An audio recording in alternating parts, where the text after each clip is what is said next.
Godane Randha Kempling.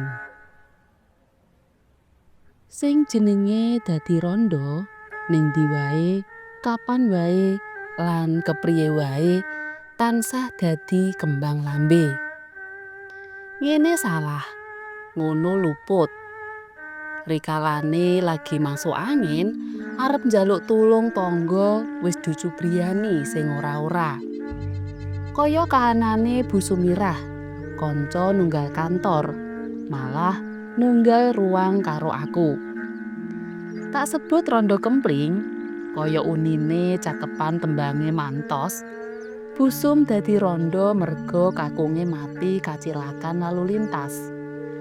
Anggone krama durung entuk setahun. Durung diparingi momongan, kakunge wis disiki tinimbalan ing pangayunan dalem Gusti. Ayune wis ra perlu tak aturake. Cekake bisa dipertanggungjawabkan. Saploke dadi randha menyang mulih kantor tansah boncengan karo aku. Kuwi ora mokal, merga aku mesti ngliwati dalan ngarep omahe. Tak akoni kanthi jujur. Merga watakku sing rada tukmis, aku ngesir Busum.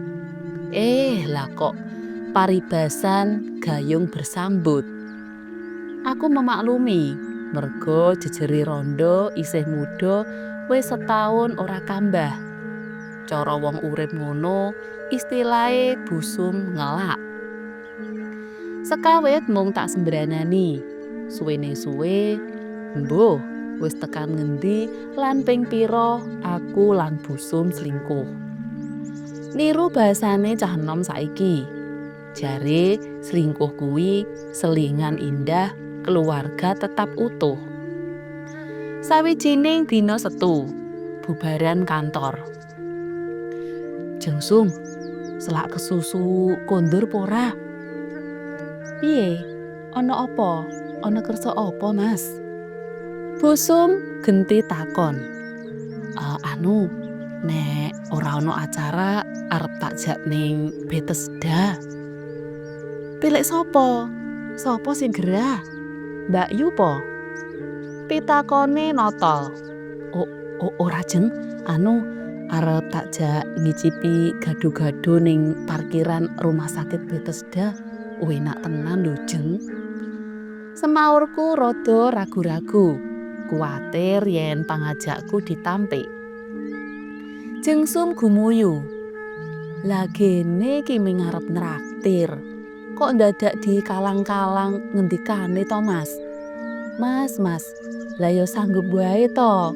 Dasare kuwi makanan favoritku, Ci. Ning dalan, bejane awakku. Ora kaya padatan. Oleh bonceng saiki busum wis wani ngrangkul wetengku. Tekan warung sing tak karepake, busum tak jak lungguh ning papan sing rada mojok. Pamrihku yen karo rembugan sing sipati nyerempet-nyerempet, aja nganti dirungu wong jajan liyane. Aku marani Pak Marto bakule. Loro, sing istimewa ya, Pak. Bacute. Aku njaluk pambijine Pak Marto. Piye? Sip apa ora, Pak? Aku pamer semu kemaki. Wah, lah mboten mingsip nek nika. Mesti maremke. Nek gado-gado ngoten rasane mesti maknyus. Kaya gado-gadomu ya, Pak. Aku lan Pak Marto gumuyu bareng. Nalika lagi ngrahapi gado-gado sinambi glenak-glenik dumadakan mak tratap. Rian, anakku lanang sing lagi kelas 2 SMP marani aku. Pak, kula durung nganti nembung, aku wis ngerti karepe anakku. Njaluk duit.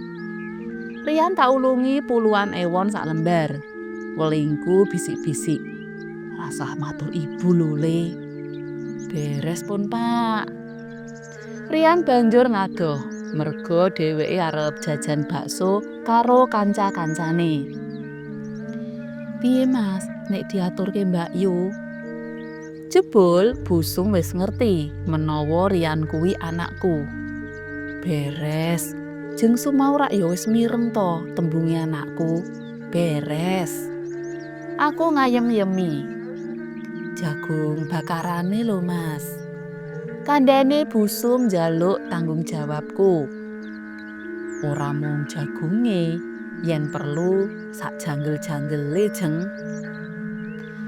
Dina Minggu esuke, aku lagi nglaras gending-gending Jawa saka radio ning kamarku. Sisihanku, ibune Rian, ujug-ujug kelabrak aku. Mas, ning kacu iki lipstik karo klepetan bumbu kacang dheweke sapa? Sapa sing panjenengan jak ngiras gado-gado ning betes dawingi? Apa rondo sing omahe pojok dalan mlebu kampung kono kae? Suarane sisihanku ngrontol wutah.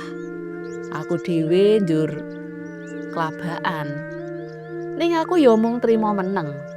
Pangudara rasaku kurang bocah.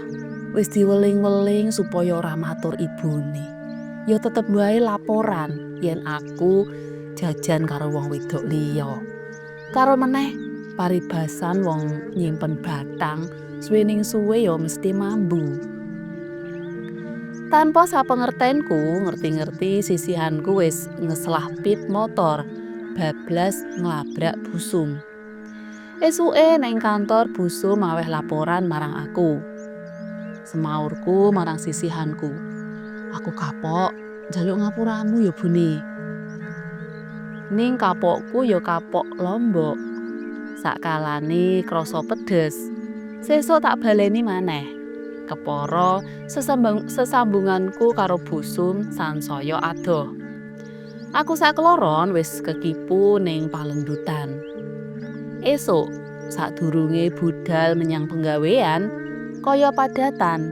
Sakwise ngentekake kopiku, aku pamitan marang sisihanku. Bu, aku mengko mulih sore merga ning kantor ana rapat ngiras-ngiros arisan. Sisihanku ya mung wangsulan. Yo. Awan wayahe kantor wis budal. Jebul sisihanku ngecek aku menyang kantor. Sing nemoni Pak Jono, satpam kantor. Oh, dados dinten menika mboten wonten arisan utawi rapat kantor nggih, Pak? Nggih, mboten wonten. Lah menapa Bapak kala wau enjing pamit dateng Ibu bilih wonten rapat lan arisan ngaten? Salahku. Buru seneng lena ing kaprayitnan. Lah kok aku ya ora ngetik Pak Jono satpam. Bubar maghrib. Aku lagi tekan ngomah. Sisihanku sing pawakane semok gagah dasare yo tilas atlet silat. Nalika isih sekolah biyen wis malang kerik ning ngarep lawang methuke tekaku. Kok nganti yamene gek kondur le rapat karo arisan ning endi to Mas? Aku ora ngira menawa sisihanku mau awan wis ngecek ning kantor kaya kang tak aturake ing ngarep. Mula wangsulanku tak gawe etel. Lah mau esuk aku rak ya wis pamit to Bune. Lah iya, ning le rapat ning ndi? Karo sapa? Rapat opo? Arisan opo? Raine sisihanku wis wiwit mangar-mangar. Anu, lah wong ya rapat tenan, arisan tenan, ning kali urang kok maido. Wangsulanku, aku tetep kumbi. Sawise sisihanku nyritakake menawa mau awan ngecek ning kantor, entuk katerangan saka Pak Jono satpam, aku ora bisa berkutik. Aku nyerah kalah. Lan maneh, isaku mung njaluk ngapura karo sambat kapok. Lesesasi, aku dipindah ning kantor cabang. Aku ora ngerti jalarane. Pak Yadi, perkara mutasi kuwi mujudake perkara kang lumrah. Dadi tak suwun Pak Yadi ora perlu menggali werna-werna. Malah miturut pamawasku, wong kang pas kanggo meningkatkan mutu pelayanan masyarakat ning kantor cabang kang cocok ya mung Pak Yadi. Ngono pangandikane Pak Sindu, bosku kebak kawicaksanaan lan kapribawen. Aku ya ora duwe pikiran neko-neko. Mung wae saiki aku ora iso cecaketan apa maneh kang senan karo Busum. Saben aku nelpon nang kantor pusat, Busum ming aweh wangsulan. "Maaf ya Mas, aku lagi sibuk." Wangsulan kuwi nuwuhake kebak pitakonan ing atiku. Gene ya, ana apa ya? Kok tumanggape Busum si Randha Kempling kuwi malik grimbyang marang aku. Let 3 sasi, aku oleh wangsulan. Dina Senin esuk, ning mejaku wis ana layang ulem. Sawise tak buka plastike, kaya ana bledhek ing mangsa ketiga nyamber dadaku. Aku kaya kena serangan jantung. Dadaku krasa sesek. Busum si Randha Kempling digarwa dening Pak Sindu, bosku. Tak otak-atik pikiranku. Jebul sakploke Busum dadi Randha Kempling, Pak Sindu uga kagungan sir garwa Busum. Dadi meneng-meneng tanpa tak sadari, aku lan bosku sesaingan katresnan. Ya mesti wae ing sakabehe aku keok. Rupa aku mung pas-pasan. Bayar minangka jaminan masa depan keluarga, jelas ya ora ana emput-empute. Status, aku genah duwe anak bojo. Sedeng Pak Sindu bebas senajan panjenengane duda.